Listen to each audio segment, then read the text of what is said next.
Imagínate que, de pronto, todos los humanos desaparecemos de la Tierra.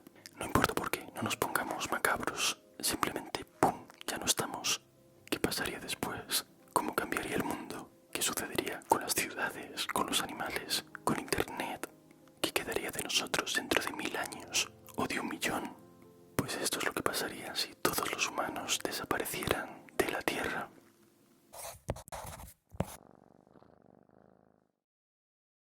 Segundos después de que todos los humanos desaparezcan, miles de coches sin nadie al volante chocan en autopistas y cruces.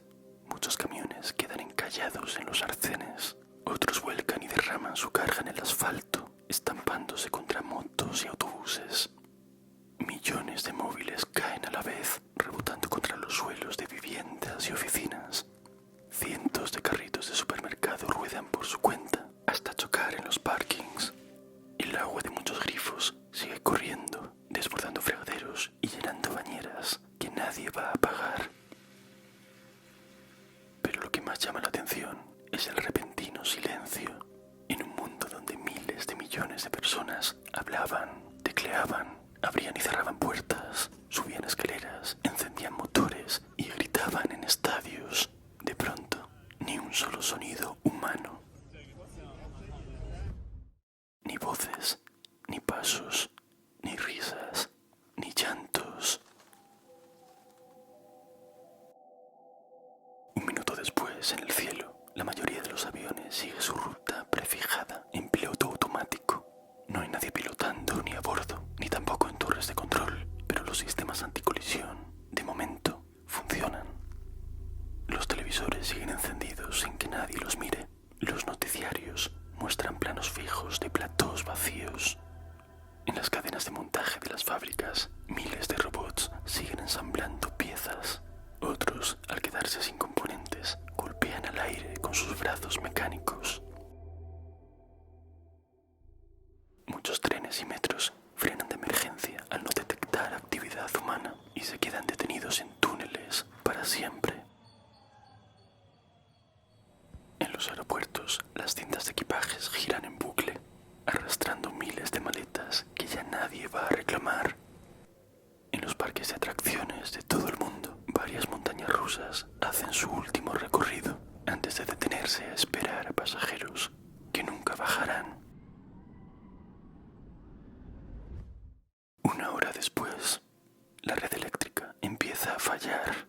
Sin nadie que supervise el sistema, algunas centrales entran en modo seguro, otras colapsan al detectar fallos de carga. Lo mismo sucede en refinerías y plantas químicas. Las antorchas de seguridad comienzan a arder automáticamente para purgar gases y estabilizar el exceso de presión. Muchos aviones ya se han estrellado al tratar de aterrizar en piloto automático o haberse agotado su combustible. Los que quedan en el aire tardarán unas horas en caer, explotando en tierra y convirtiendo los océanos en cementerios de aeronaves.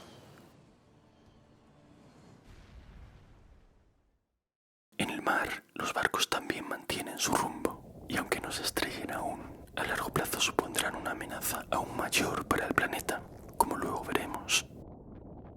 En las ciudades aparecen las primeras columnas de humo. Muchos fogones se habían quedado encendidos en cocinas de medio mundo, y el fuego ha alcanzado las cortinas, alfombras y falsos techos de los edificios. No hay voces ni gritos humanos, pero suenan alarmas de tiendas y coches, sirenas de emergencia que nadie apaga, y los ladridos y lloros desconcertados de miles de perros.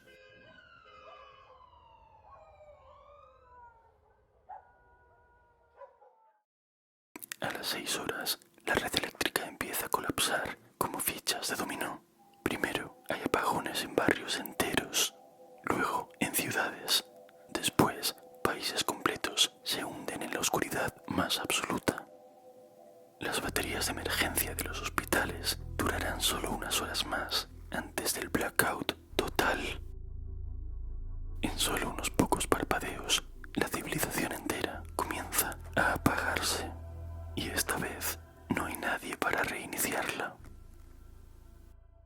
24 horas después, sin electricidad, las bombas dejan de subir agua a los pisos altos de los edificios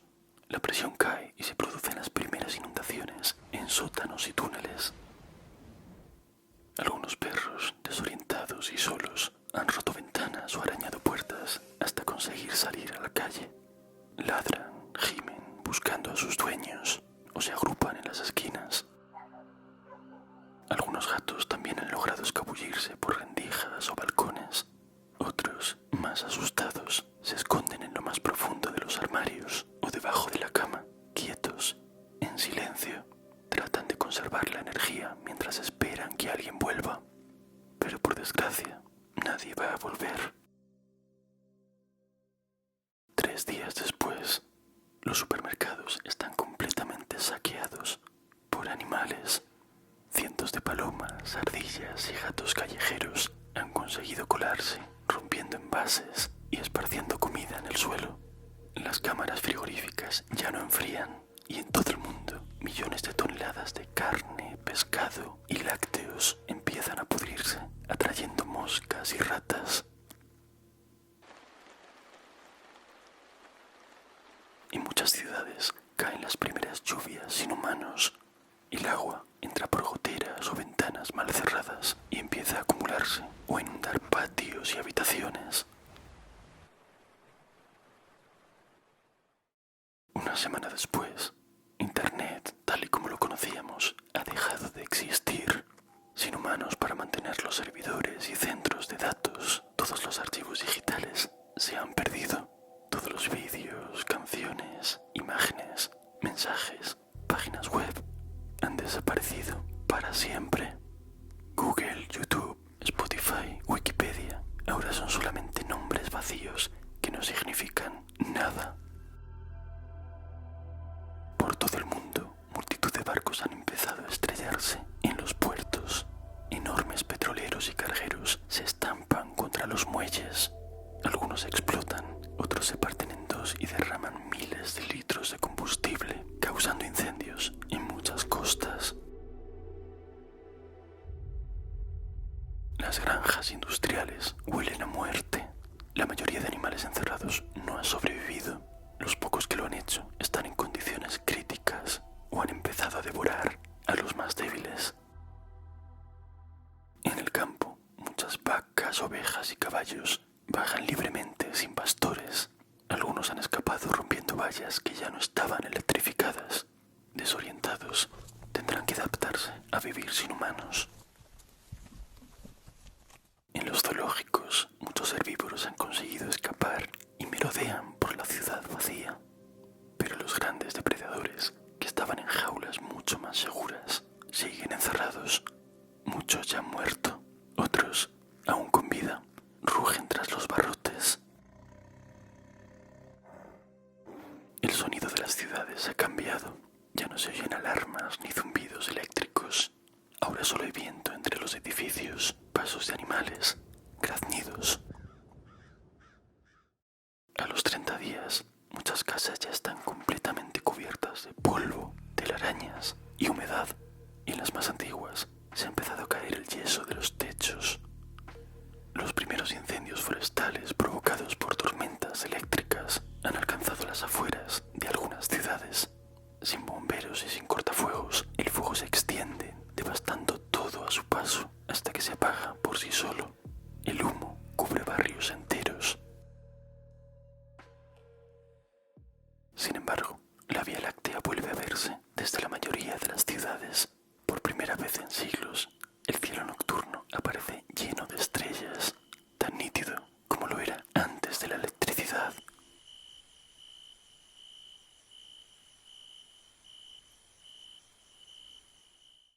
Tres meses después, la vegetación avanza sin pausa. En patios y aceras hay zonas completamente cubiertas de hierba alta. Las enredaderas han subido por algunas fachadas hasta los pisos terceros o cuartos. Los vehículos abandonados comienzan a oxidarse bajo la lluvia, con sus parabrisas agrietados por el sol. En las gasolineras, los surtidores están cubiertos de polvo. En algunos tramos de carretera ya no se distingue el arcén. Los pasillos de institutos y colegios siguen en silencio. Algunas ventanas de las aulas se han roto y por ellas entran hojas secas, polvo y a veces algún gato curioso. Un año después, en ausencia de humanos, humanos, el paso de las estaciones ha causado estragos. En invierno, en miles de edificios de las regiones más frías del planeta, las tuberías reventaron durante las heladas y ahora escaleras, pasillos y habitaciones enteras están cubiertas de hielo.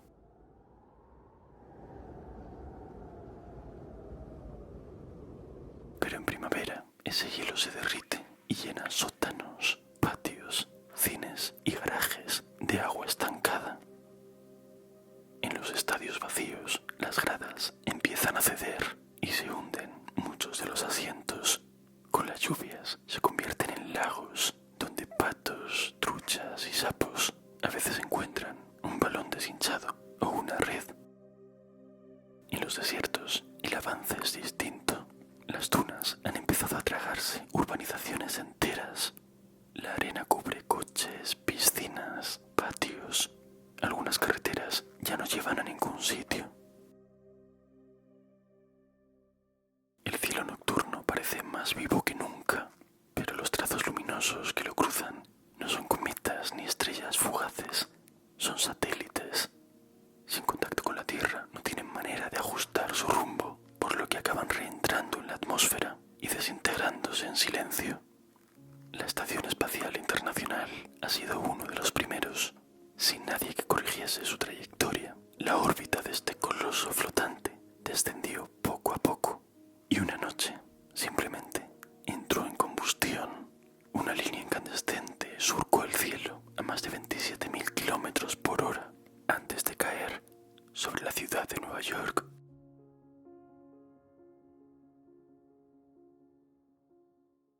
Cinco años después, algunas ciudades templadas han empezado a parecerse más a bosques que a núcleos urbanos. Las enredaderas han entrado por rendijas y cornisas. En los suburbios, donde las casas eran bajas y los jardines grandes, los árboles han crecido sin control. Algunos han empezado a asomar por las ventanas rotas. En algunas ciudades, enormes colectores subterráneos, los túneles por donde fluía el alcantarillado, se han derrumbado por completo. En la superficie aparecen gigantescos cráteres. El suelo de muchas urbes ya no es seguro. A los 10 años, el metal empieza a rendirse. Muchas torres de acero, como líneas de alta tensión o grúas, ya han colapsado completamente, vencidas por el óxido. Los techos de muchas fábricas y naves industriales se han venido abajo tras nevadas o vendavales. Los coches ya no parecen coches, están cubiertos de polvo, líquenes, óxido. Los neumáticos, agrietados por el sol, se han deshecho. En los parkings de centros comerciales hay cientos de ellos, inmóviles, todos orientados hacia salidas que ya no existen. En la costa, algunos puertos deportivos siguen mostrando filas de veleros varados. Están cubiertos de óxido, algas y conchas marinas. Muchos yacen tumbados sobre el agua o han sido empujados hacia tierra por alguna marea de la que nadie fue testigo. 20 años después, las grandes carreteras y autopistas se han vuelto invisibles desde el aire. Donde antes había asfalto negro, ahora hay maleza, matorrales y árboles jóvenes. Solo alguna curva o señal oxidada sugiere que por allí pasaron coches una vez. Las pistas de los aeropuertos están completamente invadidas por maleza, árboles pequeños y animales. Las terminales tienen ventanas rotas, escaleras mecánicas llenas de herrumbre y aves que anidan en los techos. Los pocos aviones que no colapsaron bajo su propio peso parecen esqueletos de metal entre la vegetación. 50 años después de la desaparición humana, Times Square es un lugar diferente. Los rascacielos, ennegrecidos por el tiempo y la humedad, están cubiertos por una mezcla de moho, óxido y vegetación trepadora. Las pantallas y neones rotos ya no anuncian nada. Dentro, en un piso de oficinas, los ordenadores están enmohecidos y sus discos duros corroídos por la humedad. Toda la información que contenían, tablas de cálculo, documentos libros, música, fotografías, vídeos y recuerdos se ha desvanecido en silencio.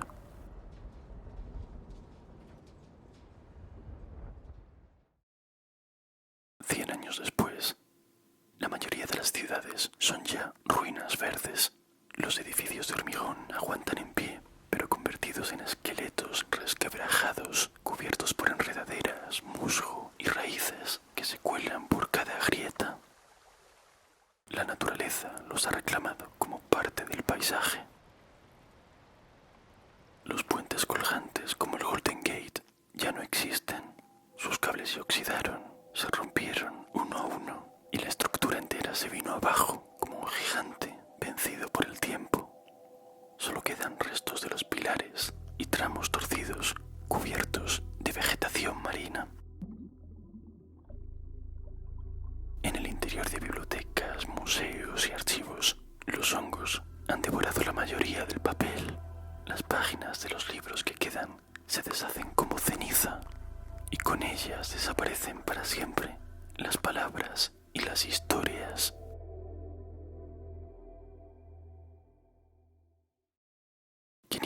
Años después, los edificios de acero y cristal han colapsado hace mucho. Los rascacielos, que parecían invencibles, se han desplomado por completo, convirtiéndose en montones de escombros cubiertos por árboles, enredaderas y tierra. Casi todas las presas de hormigón han reventado, liberando ríos que se han llevado pueblos fantasma por delante. En los lugares donde había embalses, ahora hay nuevas cascadas y valles verdes.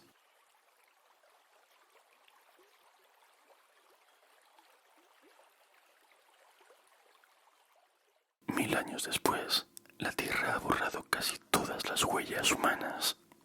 La mayoría de las ciudades están destruidas y cubiertas por vegetación. Manhattan se parece mucho a cómo era antes de los asentamientos humanos, con antiguos arroyos fluyendo por sus cauces originales. Desde el aire solo quedan dos huellas visibles de una civilización que dominó el planeta. En Egipto, las pirámides siguen en pie, erosionadas, semienterradas, pero aún reconocibles bajo el sol del desierto. Y en Asia, algunos tramos de la Gran Muralla serpentean entre montañas cubiertas de bosque como cicatrices de piedra. Bajo tierra, en cambio, sobrevive otro tipo de legado. Miles de barriles de residuos nucleares permanecen sellados en cámaras subterráneas. Algunos se han corroído y han liberado su carga invisible, dejando zonas muertas donde nada crece.